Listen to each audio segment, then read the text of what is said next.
Good afternoon. I'm Jim Eskin, and on behalf of Eskin Fundraising Training, it is my privilege and pleasure to welcome you to our 87th webinar. And we're bringing back a friend from the past who I'm going to introduce in a moment. But the title of this one is Making Every Marketing Dollar Count. And what I like about Katie Lord, who is very busy making presentations, and we're very honored. She's the vice president of nonprofit development with a company called Proof Positioning in Kansas City, Missouri, where they have, I think, the best barbecue on the planet. And I like her that, you know, I'm a little older, so I started before, but we both started. We've both done both fundraising and communications, and we both consider it a seamless continuum. And that's like, you don't know where the communications and PR stops and the fundraising begin. It's all part of one seamless continuum. So welcome to Katie Lord, who's in Kansas City, one of my favorite cities. How is the Lord family doing? We're great. We getting ready for fall, so we've got Halloween and all the pumpkin festivals and things that we could possibly be doing are on the calendar. What type of weather do you have today? It's been great actually. So it definitely feels like fall. It's like in the low 70s, so jacket weather, but other than like a little rain last week, it's been pretty sunny and perfect for putting on a sweater and going outside. That's great. Again, I'm going to start with a real tough question, okay? Okay. And by the way, I have 22 questions for Katie. If anytime you have a question about what we're talking about, a question about her answer, please indicate that in the Q&A or chat space, as John indicated. And this is your show. So if you have a question, we will respond to it. But my first question is, Katie, there are a lot of marketing firms out there. What makes Proof Positioning different? Well, thank you for asking that question. So what we do at Proof that's a little bit different is a lot of marketing firms work with data that is predictive data. So it's based on your donors' past behavior. We think this is what is going to push people to take action with us, if you will, based on their past behavior. And there's some truth to that. But what we do at Proof is we look at it from a psychological lens. So we find out your donors' why, if you will. Why are they choosing you over a different organization, and what motivates them to take action? And we do that through using surveys. We measure people's response time and their emotional reactions, if you will. So we're really measuring emotions, putting some math behind that, and then putting that into a plan, if you will, of this is what you say to people to get them to take action, whether that be increase a donation, sign up for your newsletter, become a volunteer, become a monthly donor, whatever it is that you're hoping that they will do. We put forward messaging that can help you accomplish that goal that you can then integrate into your fundraising plans. Great. If it is one thing everyone agrees, we are in a communications overload society. We're all being bombarded, and we're being bombarded through media and channels that really didn't exist 5, 10, 15 years ago. And my question is, and remember, Katie, we have a lot of smaller and mid-sized nonprofits. How do you go about the process of identifying 3 to 5 key messages that you want your nonprofit to pound in over and over again? How do you identify, there are 1.5 million nonprofits in the country, and the donors not just choosing between the good and the bad, they're choosing between the good and the good. So what are your recommendations on identifying key messages?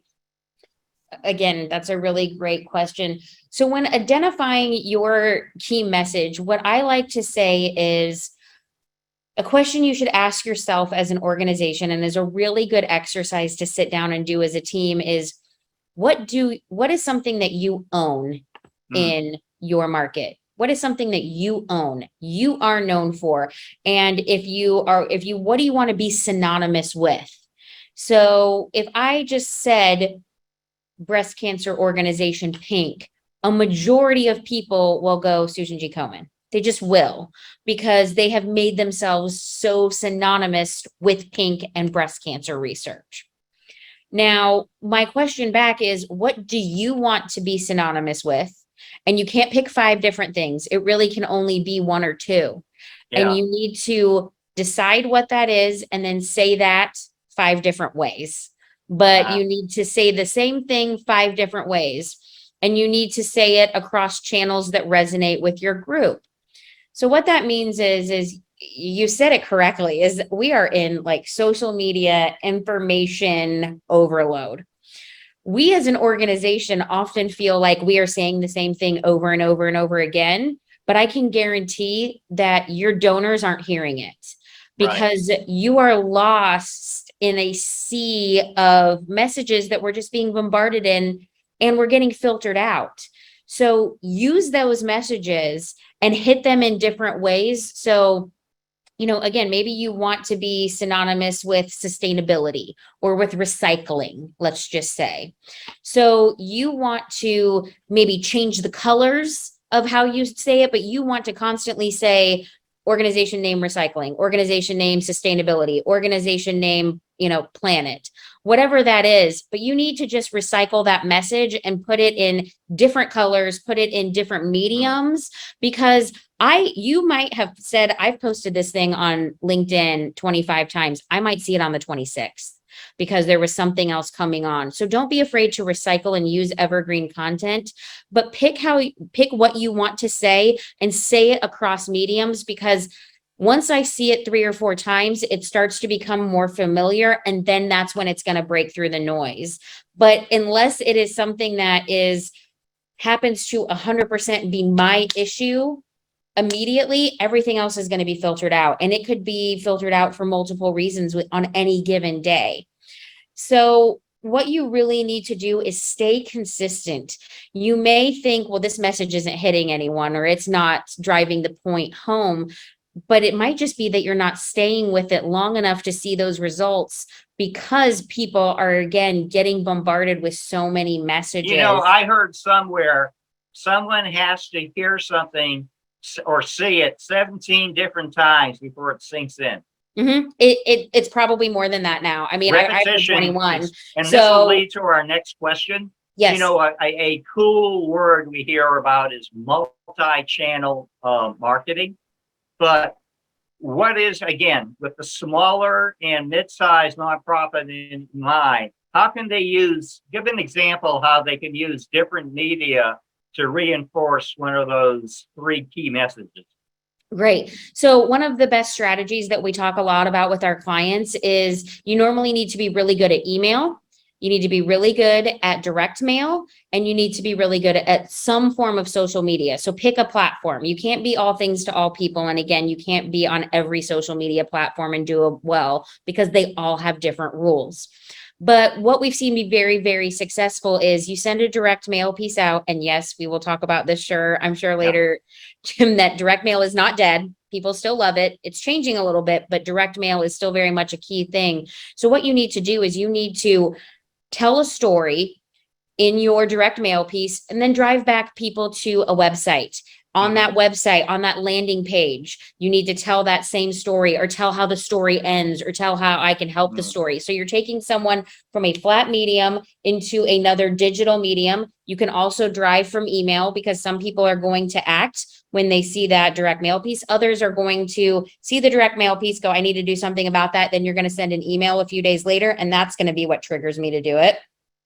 Again, still the same story, because I am now being reminded of Joseph's plight, or Isabel, or whoever it is that you're telling me the story about, and then start sending me ads, or start posting about updates on Isabel's story, or where we're at in the story. People give to people, and people give to stories. They do not give to institutions.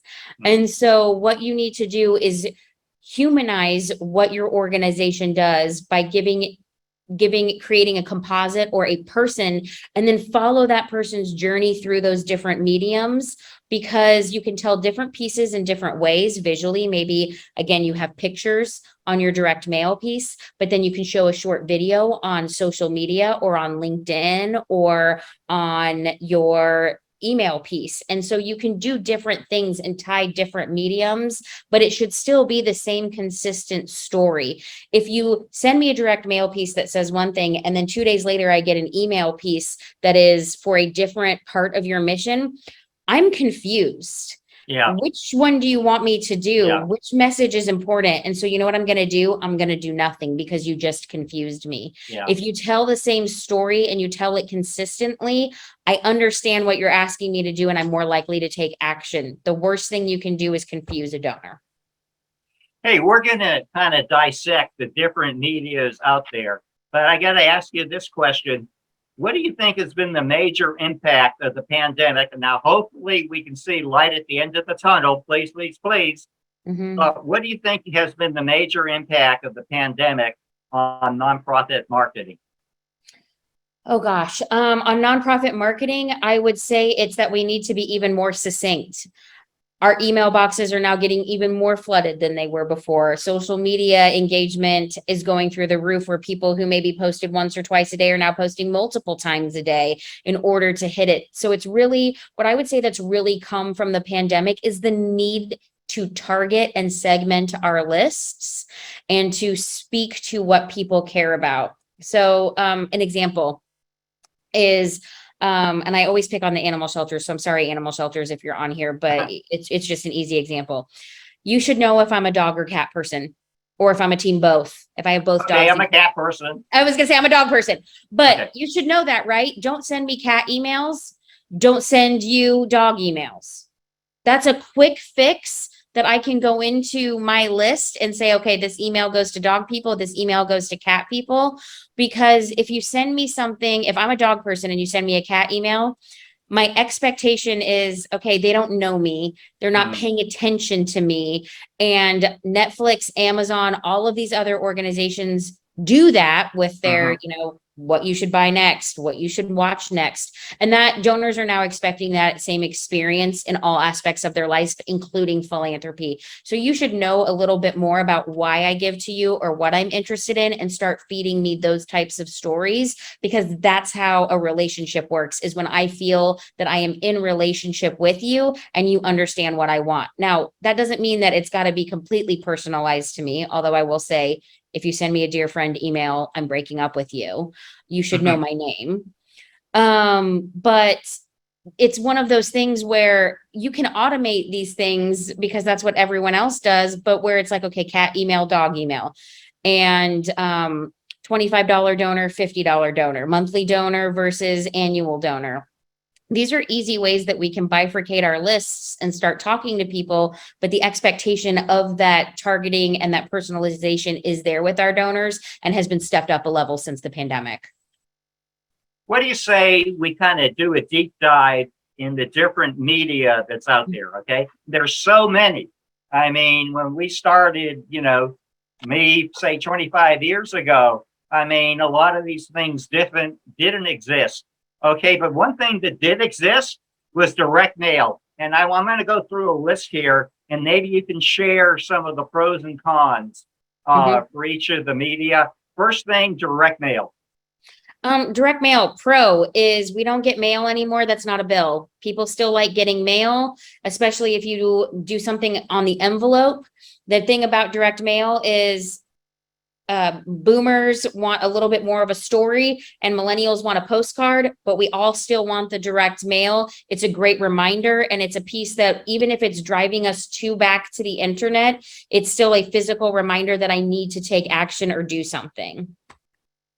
You sent me something, if I had this right, 90% of direct mail gets opened compared to 20 to 30% of email. I mean, anybody, it's like Mark saying, the news of my death is over exaggerated and direct mail is far from dead.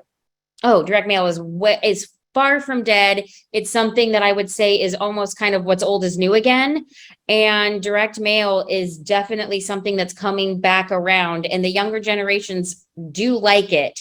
It's not a generational thing as far as if we want to receive it, it's just what the communication piece should look like. Yeah. Okay, let's talk about some other media. Very common 20 years ago, I don't know about now, a printed newsletter. Ooh, a printed newsletter. I'm going to say a printed newsletter is more on the outside than it is on the inside. It is something that now has mostly gone digital. And the reason it's gone digital is just printing costs in general. Yeah. What I will say though is, and maybe this is another one, so I'm sorry if I'm cheating, an annual report should be printed and sent. People still repeat that. You know, I'm a little surprised. And what's the why on that? Repeat that and give me the why. The why in that is people love to see their name in print. And when I see it on print on screen, it doesn't impact me as much as when I get the newsletter and my name is listed. Oh, you can hold on to it and show it to your friends and your loved ones, etc. You do. You hold on. I mean, we love to see our name in print. And if our name is in print, we're less likely to, throw it away, and we do want to hold on to it. It does usually prompt an ask or a gift, even if there is no ask in it. There is something about kind of like, ooh, that's a reminder, annual report. Did I give last year? Did I give this year? And there is something about it where it doesn't need to be as long. I will say that, like, the days of like these beautiful catalogs maybe are more on the outside. But if you can visually and succinctly put in your information into some infographics and things like that, people really do like to see that. Yeah. And it's a way that they can see themselves almost visually helping your organization. An annual report is probably on the heavier side of investment. Do you think there's a good return on investment on the annual report? I do, because again, it prompts a lot of people to be reminded of their need to give if they haven't given to the organization, or it can also be a bit of a showpiece. It can be something to set out, or it can be something that you pass on to a friend. There was an organization here that did something that was really cool, and it was like read and pass along. So it was really cool. Like theirs was just a front and back, and they were like, once you're done, pass this on to somebody else. And so they almost kind of created a chain letter a little bit with their annual report, and they had QR code on it. I do think you need to have QR codes on absolutely every piece of printed media. So, from now on, the best thing that ever happened to QR code, which was basically a dead technology if you think about it before COVID, it really was. Like, it just didn't work because we all had to download on our phones, like the QR app reader. Well, once COVID hit and they built it into our phones with our cameras, I see them everywhere. I've seen organizations put it on the back of their t-shirts, and I kid you not, I took a picture of it and I sent it to the organization. Somebody was scanning the QR code on the back of their t-shirt in the groceries checkout line. So QR codes need to be on everything. You do need to have a very strong presence online, which we will talk about a little bit later. But you still having that proof, if you will, of here's what we did last year and here's what you help us accomplish. People love good news, and your annual report is a good newsletter. Okay, I'm going to put two questions together. What are the pros and cons? Say you commit to a newsletter. I don't know if it's going to be every other month or 4 times a year, and you commit to an annual report. What are the pros and cons of sending those all out by email? So the pros and cons are, if you just put like newsletter or something like that, snooze fest, I might not read it. If you say something, you need to, in order to really get that out there, you do need to have some sort of catchy open line, or like celebrate with us, or exciting news, or things like that in the subject line, so that people understand. Don't send it from the organization, have it be sent from a person. So send it from the executive director's email. If I see something that's just sent from a generic email, delete. I'm not going to look at it. Dear friend, right? Yeah, dear friend. But also, dear friend is no friend. Dear friend is no friend. I immediately, I put those in what I call file 13, which is the trash, because it's, if you don't know my name and I've written you a check, then we are not communicating well already. So Yeah. I would say, it, I think you have to be very cognizant of what is the purpose of your newsletter? Is the purpose of your newsletter to share good news and to tell stories and to connect with people, or is it to raise money? I think if you're using it to raise money, it might not be the best thing to do, because I think it's one of those kind of blanket messages where we're like, we're Yeah. putting out this message, we hope it hits somebody and they're going to give us money. Whereas if it's, okay, I'm going to do it 4 times a year and I'm going to tell a success story, I'm going to talk about a specific need that we have, and then I'm going to highlight a staff member or a donor.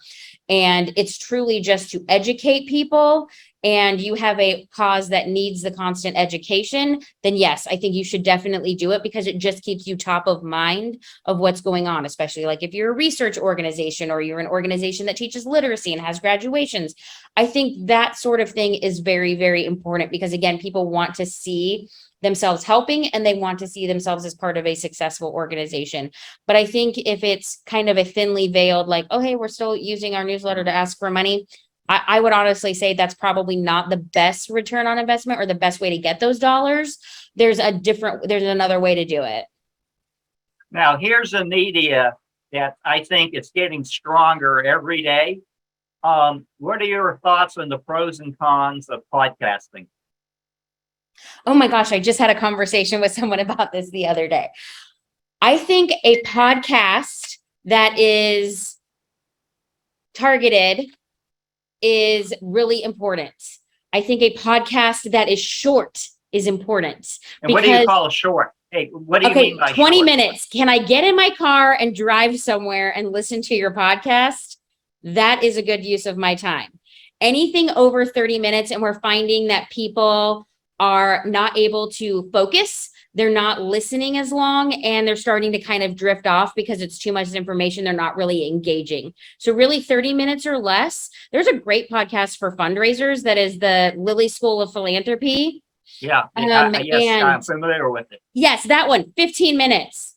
15 minutes. Those hey, by the way, 15 minutes. If my nonprofit was to start a podcast, do you like just a single voice, or do you like the interview format?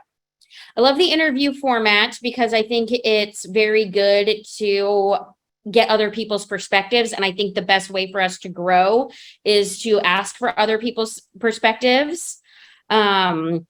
I think the best way to show your expertise is to talk to others who have differing expertise, and kind of that play is something that a rising tide raises all ships. It's very important to showcase other staff members or donors or people who are doing the research or other people that are involved. I think it can be very focused and internally focused, but having that dialogue and that banter, I think sometimes just hearing one voice can be tiresome, and it's easier to kind of be like, okay, I think I've heard what this person has to say, versus if you're having that kind of constant dialogue and that back, it also shows that you're collaborating and that you want to talk with other people, and collaboration is so important within our sector right now. Right. We really need to be having more collaboration and conversations and saying, this is how we're partnering, or this is how we could partner, or this is why we don't partner. Pardon me, but donors love to see nonprofits collaborating,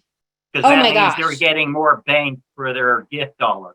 100%.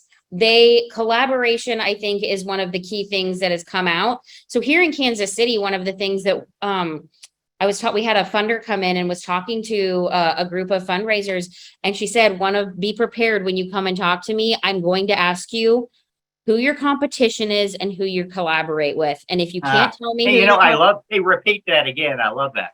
The 2 questions that this funder asks is, who is your competition and who do you collaborate with? And her thing was, there are other organizations doing what you're doing. It might be slightly different. So you need to be able to create that differentiation, but don't say nobody does what we do, because there's 1.9 million nonprofits. So there is some overlap. And then who do you collaborate with? Because we are part of a continuum. Yeah. And we all can't provide every service that one individual might need. So it's how are you providing your service and then passing off to another organization that might be helping to help holistically break the system. And so I thought that was an amazing insight. And I think that that's something that we should all be ready to answer. And we should also shout out who we're collaborating with and lift our partners up. Because again, people are like, oh, I can give one gift and these two organizations are working together. Exactly what I think you just said, Jim. I just doubled my impact. Yeah. Hey, we're seeing more and more nonprofits produce videos. What is Katie's recommendation on a nonprofit thinking about a video? I think video content is fantastic. I think there are platforms that make it very easy now. I think sometimes the problem with just our sector in general, and I love it so much because I do this. This is something that I look in the mirror and I'm like, I do this, is perfection is the enemy of done. Yeah. And so we always you want to repeat that. I echo that. Please repeat that. Perfection is the enemy of done. And so we want the most beautiful, like amazing video curated with like the perfect lighting and makeup where we all look great. And it's the best, piece that we can use. That's not authentic. Authenticity is what people want to see. Pull out this phone and be like, hey, look, we got a shipment coming in for whatever to help. I think it's amazing the results you can get in just making videos. A small and mid-sized nonprofit has the capacity. If they have smartphones, they have the capacity to produce an effective money-raising video. 100%. If you're at an event, do the little, hey, coming at you live from our event, coming at you, people want to see the work. And sometimes it's you guys in your blue jeans unloading a truck of food. That's fantastic. I want to give to that. People want to see that. But because sometimes we think it's not the most curated message or maybe the most glamorous, we think that it's something that we shouldn't or can't do, or we think it's off image, where again, authenticity is what people want to see. I mean, people will give to exactly those types of things, and creating that authenticity. Everything also doesn't need to be 3, 4, 5 minutes. A 30-second video I have seen raise more money than a 10-minute video at a gala. I'm afraid. I don't think there's a market there to watch a 10-minute video. I don't think we have the attention span to watch a 10-minute video anymore, to be quite honest with you, unless we are in a seat, to be quite honest with you, where it's like, okay, well, they've got my attention. I'm sitting in this seat and they just fed me dinner. So it's very much about the authenticity and the what's happening right now and what does the work look like, especially as we're starting to get into millennial and Gen X and Z's starting to come up in their, earning years. Millennials are going to be in their highest earning years very soon. We still talk about millennials like they're kids, but I'm a millennial and, most of us are getting near 40, have house payments and have kids. So we're starting to be in the thick of it and are going to also get that wealth transfer from our parents here shortly. So we need to start talking in the way that not only still honors those older donors, but you know who the fastest growing segment is that's on social media? It's boomers. Really? Because they have the time and money, right? They've got the time, they've got the money, and they want to see their grandkids or their friends. Yeah. And the way to do that is through social media. So that's leading in. So I'm going to say, talk about some of the pros and cons of nonprofits using social media.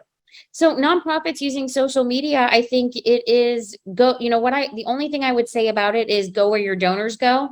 So know where your donors are. And that's something you can do a quick SurveyMonkey survey, even that's, where do you collect your media? Where do you want to hear about us? How do you want to communicate with us? And, social media might be up, but list out the platforms. So again, Facebook, the fastest growing group on Facebook right now is boomers.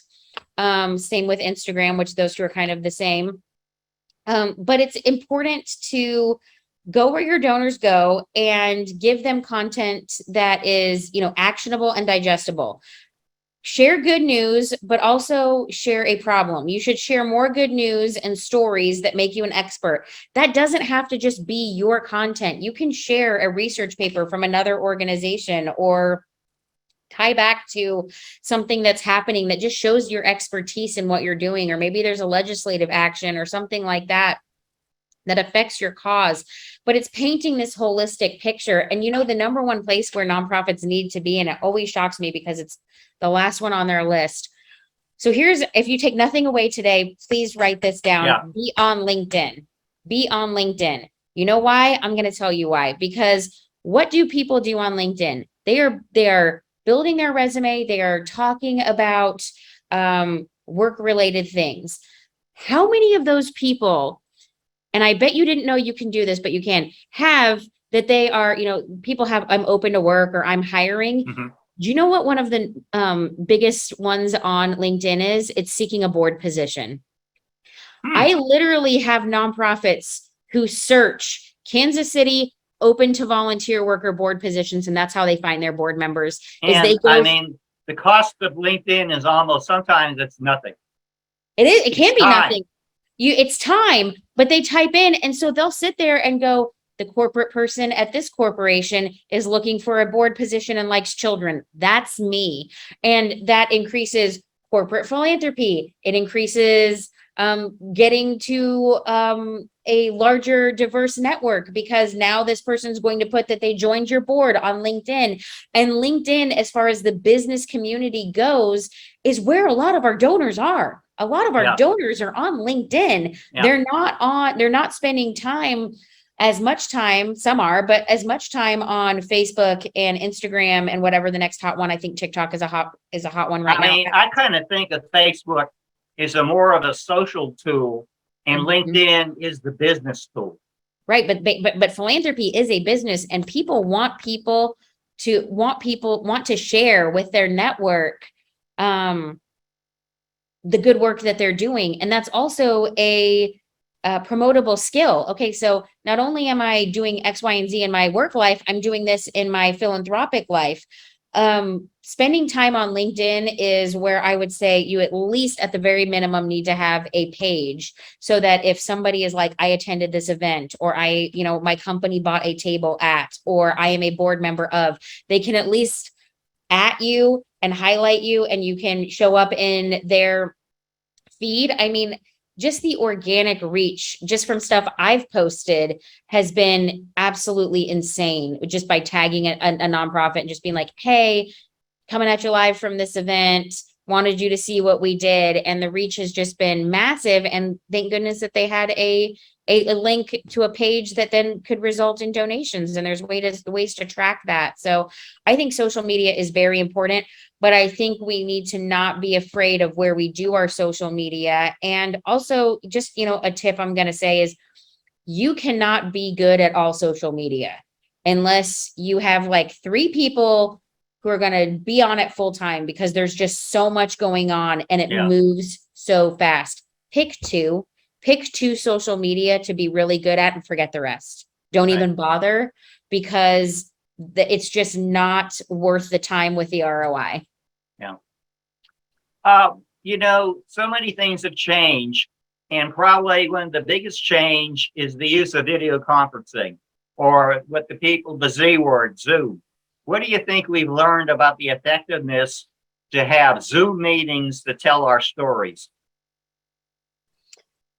So I'm kind of torn on this, to be quite honest with you. I think Zoom and video conferencing is still important, because I still think that we have people now who we can reach that we couldn't reach before without this medium or platform. We had the technology, we just hadn't integrated it, and we hadn't used that.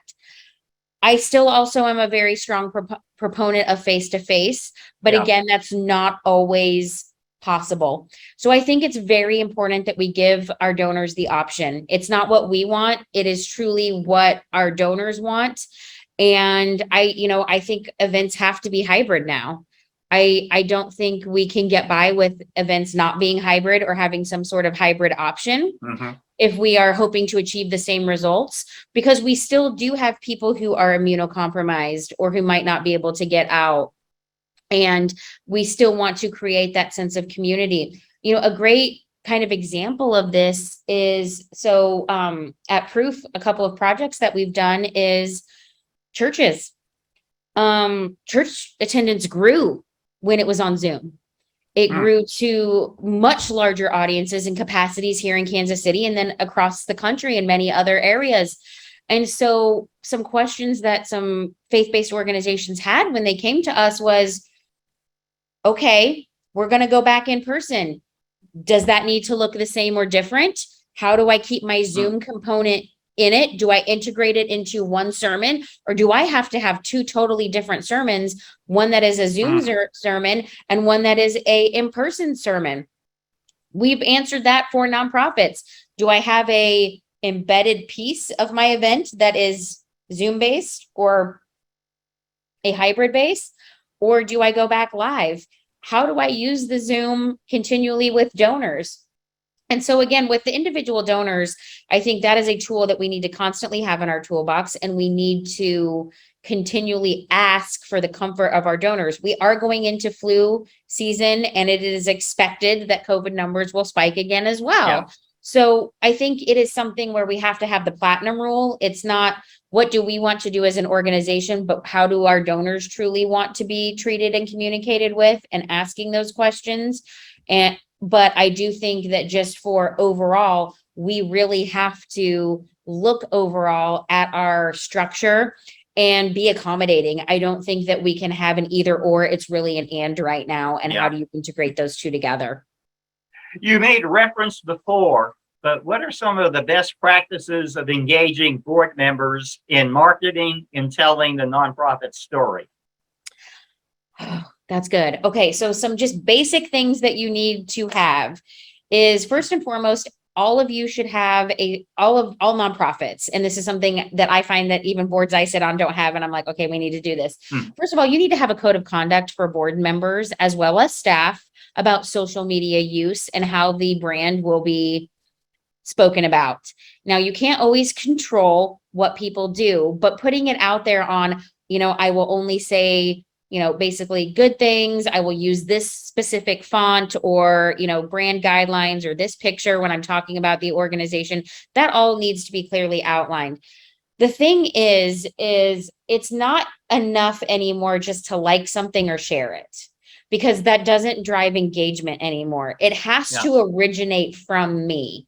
So if I share something on social media, it automatically goes down a little bit that if I had just posted something and tagged the organizations. Now, tagging people and tagging organizations or dropping in a website, those sorts of things get higher traction and higher priority than a reshare of something else, unless you reshare and tag. So with that, it's really having an expectation with your board members of, this is how I will choose to market. But first, I would say the most important thing is you need to make sure that your board has the 2 or 3 bullet points that are on message, memorized, that you want them to have. So that there almost needs to be a training annually, at least, that these are our 3 talking points when we're out in the community. And it's realistic to expect they can learn 3 messages. Maybe 50 is not realistic, but they can learn 3 messages. They can learn 3. And actually, we say something here at Proof is there is the rule of 3. If you give somebody 4 things to do, they're going to do none. If you give somebody 3 things to do, they're going to do all 3, because there's just something about how our brain works in the number 3. And it's like, okay, I can do this. 1, 2, 3. So don't give them any more than 3 things to say, and make sure that it is practiced and succinct. Now, my personal story might be different than your personal story, Jim, but if at least we're hitting on the 3 pillars of our organization, that's all that matters. Yeah. And so having that sort of training and having that, what one organization did that I actually loved is they gave us talking point cards, and like you could flip it in your wallet. And I was like, that's not a bad idea. So it's like, oh, okay. And sometimes we would just hand them out and be like, this is our mission and what we do. This is why it's so important. And it was literally the size of a business card. I know a nonprofit that printed up business cards for their board members, and the flip side had the 3 talking points. Yes. Yes, I am a big fan of that.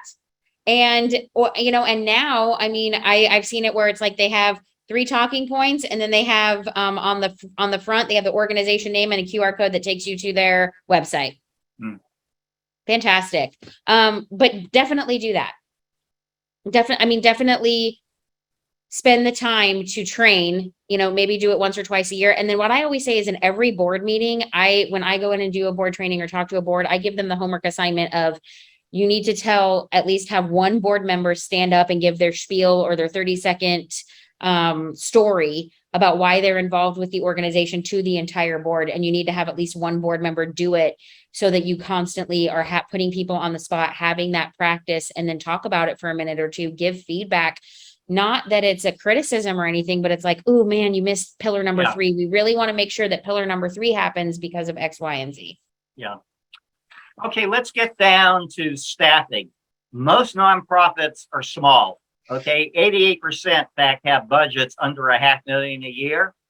How is it possible to staff with limited bandwidth? How is it possible to staff the communications and marketing function? Again, that is something that, I'm always going to say that more is better. But we also know that all things cannot, we can't do all things the way we want to. So I would just say it's very important to have reasonable expectations. Be very clear on job descriptions. It's okay to also have volunteers. There needs to be a marketing committee. There needs to be a task force where volunteers are helping with some of the copy. I sit on a board right now where actually us as board members write the newsletter, and then we send it off to a marketing specialist. She edits it, formats it, and then sends it out for us. And so I think being very clear on roles and responsibilities, timelines, and deadlines is incredibly important. I also think it's okay to ask for help. That doesn't mean a staff is incompetent or isn't doing their job effectively, but sometimes we do need to bring in consultants or other helpers to help set up kind of a strategy, if you will, that can be executed and implemented. And so I think not being afraid to outsource some things and playing to people's strengths. I also think that fundraising and marketing, I mean, I've seen it where we're like this sometimes, and we need to just be best friends, because marketing is fundraising and fundraising is marketing. You can't have one without the other. Sometimes the message and the goal of the message is different, but that doesn't mean that it's not working in tandem with the bigger picture of what we're trying to communicate. Yeah. So I think, again, staffing is very personal to each organization, but again, it's what do you know is going to have the most ROI, and you need to really double down on those things, and then other things just might have to wait or could be outsourced. Yeah. Hey, put your long-term or long-distance binoculars on. Do you ever think, we're getting out of the pandemic, hopefully sooner, not later, I was gonna that we're say, ever going to go fingers and back toes to the way crossed. things were before the pandemic when it comes to communications and marketing? Is there something I wish we would go back to? Do you think we'll ever return to the way it was before the pandemic No. as far as how we do communications and marketing? No, I don't. And the reason I think that is because we now have so many new tools and innovations that have come out of the pandemic. I think almost going back I don't think it's effective. I don't think it's necessarily a good use of our time, but I think it's also, I think more strategy came out of it, I guess is what I would say. I think we are now looking at things in a more strategic way of, where is my ROI? instead of, for lack of a better term, it used to kind of be the spray and pray, where it's like, I'm going to put out this message and I'm going to hope it hits the right people and that money is going to come to me. And because of the lack of events and other ways that we traditionally communicated with our donors, we had to tighten that up. And I would say communications and marketing became even more important because of the pandemic and how we talk to people, not just breaking through the noise, but we also lost some of that face to face and some of the most important ways.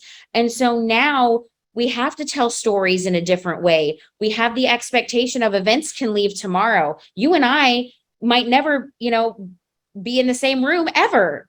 Yeah. But we've met through this medium and are having know each other. Right. And so we now have a stronger reach, and communities are formed online and in different ways and can be cultivated and grown. And so I don't think that we will go back to the way it was. I think it's ever going to be evolving. Can I stop and be like, we have it all figured out right now, and this is the moment in time that we're all going to, be this is the moment for us? No, we still have much more we need to figure out and evolve. So I'm thinking, if I'm a nonprofit in Kalamazoo, because I've adopted virtual communication, I can have donors I never had in New Orleans, in Boston, in San Francisco. You're breaking down the distance boundaries.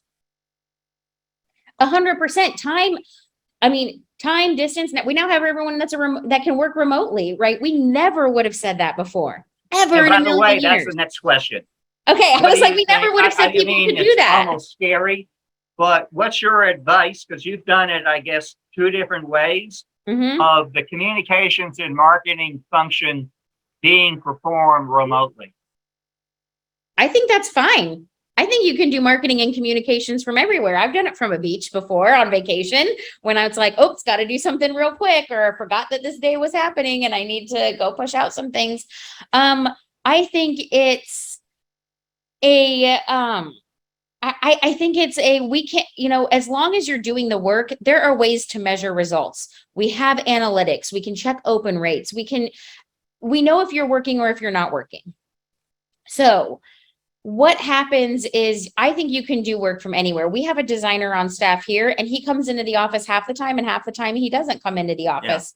Yeah. You know what? We can Zoom if we need to talk to him real quick, and the work still gets done. The product is still the same. So do I think that you need to be in the office all the time? No.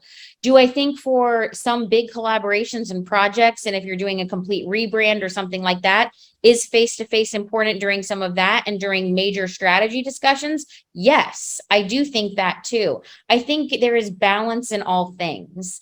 So I do think, if we're doing a big project, we sit down and we have an all teams meeting, and we do try to do that in person if we can. However, we've had somebody who had COVID last week. So what did we do? We Zoomed them in. And so I think flexibility is the key, and not being stringent one way or the other. I guess that's a way that I think the world has changed too, is just because I'm sitting at my desk doesn't mean that I'm engaged in work. I think that is a false narrative. There's this new movement called quiet quitting, where it's like you're at your desk and you're doing like the bare minimum to get by. So I don't think location does anything, it is what the real question is. It's, do we need to be in collaboration and community that would be best served in an in-person, because it could just be done faster. It could just be done quicker if we're all in a room and we're throwing stuff up on the whiteboard and all of that, and we can do that in 30 minutes, and it's going to take us an hour and a half to do it on Zoom. Just because sometimes ideas and creativity don't flow, or that you can't read people's facial expressions as well. Sometimes there can be a delay. They can be in bad lighting, or people feel the need to be off camera. So again, I don't think that's a one size fits all answer either. So I guess my answer I think there's that not one. People have got used to the work family balance, and I don't think they want the happy employee doesn't want to get that up, to have 100% time at the office. But I tell you what, John, Katie's done a beautiful job of managing time. I got a couple of questions left, but Do you see anything? Is there any question or comment that we need to respond to from the audience? I think there've been some really good comments about the value of today's conversation, but there aren't any particular Okay, we'll questions take right that. now. Katie, once again, do you have a crystal ball? I hope I do. Where do you think technology and communications is going to take us next? You know, they're talking about self-driven cars. That's going to be here maybe by the time your 5-year-old gets their license, okay? I know. I told her that. She was like, I'm going to learn to drive. I was like, you might not have to. Yeah, but where do you say you've seen a lot of changes in communications? Or where do you think there's a need for technology to fill some voids? Oh, that's a hard one. I That's guess why I asked it. I know. I was going to say that's a really hard one. I will tell you what my fear is. I do have a fear with technology that we're going to get so filtered in technology that we lose authenticity and that we only select things that don't challenge our worldview. So that is something that scares me, is that we can just be like, just give me this, just give me this, just give me this, or things can become so prescribed for us that we only see what validates our opinions. So that's something that scares me that I think we could get to. Yeah. Where do I hope technology goes? I hope we continue to find ways to connect online that enhances offline experiences. I hope that we continue to have, I do love it when I see signs that are like, that create some sort of interactive where, who does it really well is, Disney. So I'm going to Disney in a couple weeks, but Disney does it where it's like, okay, I am at Disney and I'm walking around Disney World, but I also have my Disney app. And like, people are like, hey, the line's short over here. Come do this. Or we just got ice cream over here. And so you're communicating in an online community with people who might be standing next to you in line. You don't even know it. And you're sharing this kind of experience with that enhances the experience that you're having in the physical world. So Disney, I think, has kind of figured that out. And how cool would that be if other businesses and organizations can find other ways to connect us organically through experiences in the physical world. So that's where I hope we get better at. And I think that there's ways for us to do that in the nonprofit realm as well.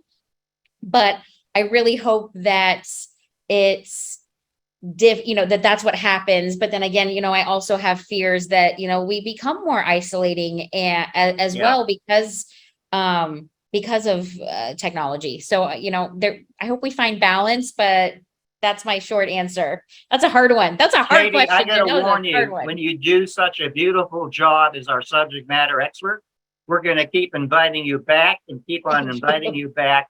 John Largent, do you have the slide with Katie's contact information? And if you're looking for some advice, Katie, do you welcome their calls? You can explore how you can partner with some of these. Call, text, email. Please let me know if I can just look over something or be of help, or if you have a quick question. I'm always happy to do that. I mean, I nerd out in the nonprofit sector and just love, doing anything that I can. So just reach out, feel free to say hi or find me on LinkedIn, and love to connect there as well. Katie, once again, and I got to warn you, you did such a good job. We're going to do this again in 2023. I love Continue good health to the Lord family, okay? Yes, and thank you for sharing your wisdom and insights with our learning community. Thank you. Well, thank you, Jim. Thank you for all you do for the community.